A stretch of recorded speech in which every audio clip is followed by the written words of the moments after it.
What's up, Eagles Nation? What's going on, NFL world? How you doing, division rivals? This is Steven Hyder, Gate City Sports Channel where the cerebral NFL fan comes for about 10 minutes of daily content. I want to talk today about an issue I'm hearing pop up about personnel, scheme, the coaches. I heard a couple points through talk radio that I do think that there is some merit to some of what's being said. And, one of the things that popped up was this concept and idea that Gannon doesn't have the personnel to run a scheme. And what got called out about that is that's kind of a college level excuse. And there is some merit to that. I do agree to an extent there is merit to that's definitely something you hear more so from college. Like, hey, a guy just got the job. You got to give him 2 or 3 years and recruiting cycles to get his guys in there. It's not something that is very popular. You still hear it in the NFL, and there is some merit to it at the NFL level, too. It's kind of both ways there. And that's what I'm going to talk about, because I do think that Gannon does need to adjust more to the players that are on the team. And at the same time, we do need to get him his guys, because we do have a lot of guys that cannot run this scheme as it is. There's a lot of personnel gaps. And I'm going to start off by talking about the veterans that are on the team, the guys that maybe they'll be a piece going forward, part of the team going forward, past this season. But for a lot of these guys, they won't be. And, when you really look around at some of the guys that are down there, just look at the defensive line, right? You got guys like Fletcher Cox and Brandon Graham, right? You got Derek Barnett, who's on a 5th-year option. He's probably not coming back. And I don't think all these guys are going, per se, guys, but these are the people who you have questions about going forward. Secondary level, Eric Wilson, the free agent signing we had that came from the Viking system that, look, he's a good pass coverage linebacker. He can't tackle, man. He can't tackle. He can't play the run. Something I told you guys in other videos that Eric Wilson, I like the signing from a pass coverage standpoint, but I did call it out pretty early, guys, that, hey, man, this dude is not a good run defender. He's pretty horrible. He's probably one of the worst tackling linemen. I told you guys, like, you guys were mad about Nate Gary. Wait till this guy gets here. You look into the secondary, Darius Slay's over 30 years old. Steven Nelson is pushing 30, but not quite. And, he's only on a 1-year contract. Then you go to both our safeties. Anthony Harris is in his later 20s, pushing 30. He's only on a 1-year deal. Rodney McLeod is over 30. There's not a ton known here. I mean, Avonte Maddox is even playing on his last year. So, when you really look at some of the core players here, like, that's a lot of guys I just named. Anthony Harris, Rodney McLeod, Darius Slay, Steven Nelson, Avonte Maddox. 5 guys from the secondary alone. Pretty much all 5 of our starters, by the way. Linebacker core, you look at, you got an undrafted rookie free agent in Alex Singleton, right? Then so that's like 6 there. You look at a guy like Eric Wilson, that's 7 there that we really don't know about the future with here. Down on the defensive line, you got guys like Fletch, who is a big contract, and there's definitely some things that have to be done in order to move that contract. It's not just easy just to say trade him. There's some contract concerns with that. But, Fletch doesn't really fit the system. He's not really happy here. I think Fletch is a stand-up guy. I don't think he's going to do anything to spite a coach. I think that's a bad take by people. I don't think that's what Fletch is about. But, he's not happy. That's clear.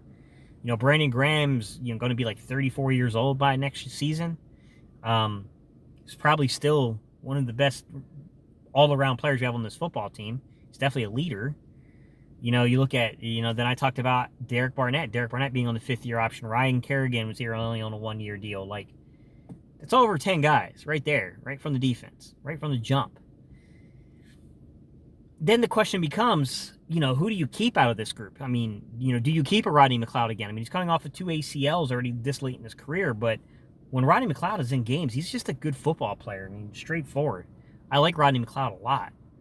Darius Slay, like, I think he's having, underneath Gannon, man, he turned around a little bit. He started to get, a couple picks here and there. Like, I think Slay's just a good football player all around. I just don't know how much you're going to get out of that. When a defensive back falls off, they fall off. It's like falling off the side of a cliff. It happens fast once they start going down that road, right?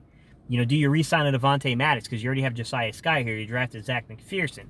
Both those guys could technically play the slot, but to be honest with you, Avonte Maddox has had really good year. It has to at least be in consideration to keep him. Linebacking core, I'm not going to shed tears over Eric Wilson or Alex Singleton. If we bring back Alex Singleton as like a 5th linebacker, 4th linebacker, whatever, like, cool. Not a big deal.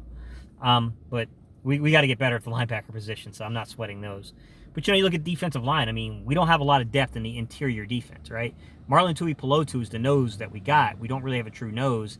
The kid didn't look strong enough early on. Now, mind you, he was coming back from some injuries, so the injuries might have been playing a role in his production, what we got from out of camp. But, you let Fletch go, and you're looking at Javon Hargrave, who's definitely a stud. Josh Sweat, definitely a stud. Those guys can play, but you might have to bring back a Brandon Graham if you're going to let a Fletch go, if you're going to do something with Fletch. And I'm not saying that's a guarantee, guys. But you look at this, and that's the guys I would think would be in contention, like a Brandon Graham, Alex Singleton coming back, a Avonte Maddox potentially getting another contract. Maybe you bring back a Rodney McLeod. You're not really bringing back Darius Slay. You're just kind of letting him play out the contract, but it's going to get expensive because we keep kicking the can down the road on the contract. Decisions got to get made. And, I do think that if you look at the young core that's behind some of these players, there's a ton of question marks. Guys, I took a ton of crap for the criticisms I laid out there about Milton Williams at the draft. I haven't forgot some of the crap some people said, and they're hiding now. They're hiding from me big time. Because you got to understand, guys, I used to scout. I watched a ton of film. I adequately called out that I thought Milton Williams was a good developmental prospect. Keyword is developmental. I didn't have that guy as a third-round pick. I had him more as a mid-fourth. Truth be told, guys, I told you guys right from the jump. I said, hey, man, this kid has really impressive film against really bad competition. But when he played the better offensive lines inside his schedule, hey, man, he really struggled, and he struggled big time. They were just straight moving him out of his gap responsibilities. The BYUs and the Marshalls had a field day with him. I pointed this stuff out, guys. I told you guys this in comment sections. I kept trying to tell some of you guys that you were overvaluing this kid. I'm not saying this kid can't play. I'm not saying that he doesn't deserve more snaps. I'm not saying that he's not going to be a good piece for the Eagles somewhere down the road. I doubted his ability to be an effective contributor early because I still think that he's really a 5 technique that bounces inside like Brandon Graham from time to time, and they got it mixed up. You got to remember, Milton Williams started as a 5 tech, a defensive end. He was asked because of, issues with the, worldwide pandemic and restrictions and scholarships and things like that happened. They were having struggle getting scholarship players on the field. So he was asked. He was asked if he would bounce inside and play because of that. It's not natural for him, but it gave him versatility. It gives him intrigue. He's a very good athlete.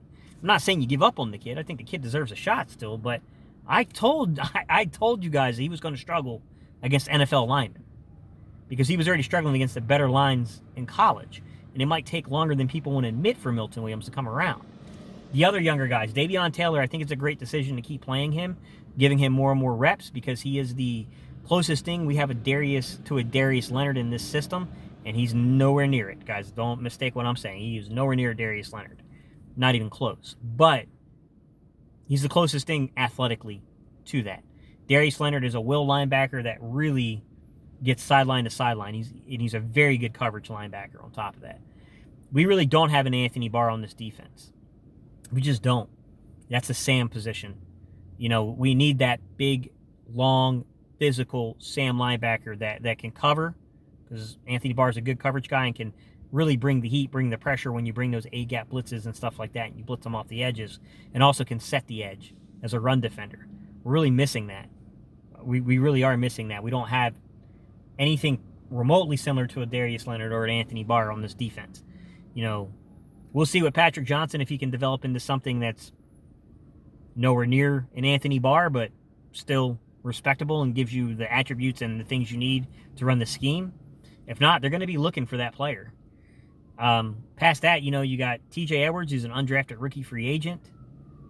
You got Sean Bradley, who's a 6th-round pick. I mean, there's just not a lot of investment there, Patrick Johnson's a 6th-round pick. We just haven't spent a lot of draft capital on linebacker. I think it's a big mistake.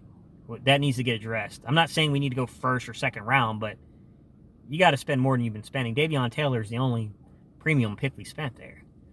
Then in the secondary, we got guys like Zach McPherson, who's primarily just been playing basically special teams. I mean, this is a guy we spent a 4th-round pick on. Like, if push comes to shove, we move a guy like Steven Nelson, Zach McPherson needs to play. He just does. Kayvon Wallace, he's been injured, so they kind of take him out. But, if you move a guy like Anthony Harris, Kayvon Wallace needs to get reps. I like what I see from Marcus Epps. I think I like the role, but Marcus Epps is never going to be better than a fourth safety, maybe a third safety at best. He's not starter quality, but I mean, he's good for the role you give him.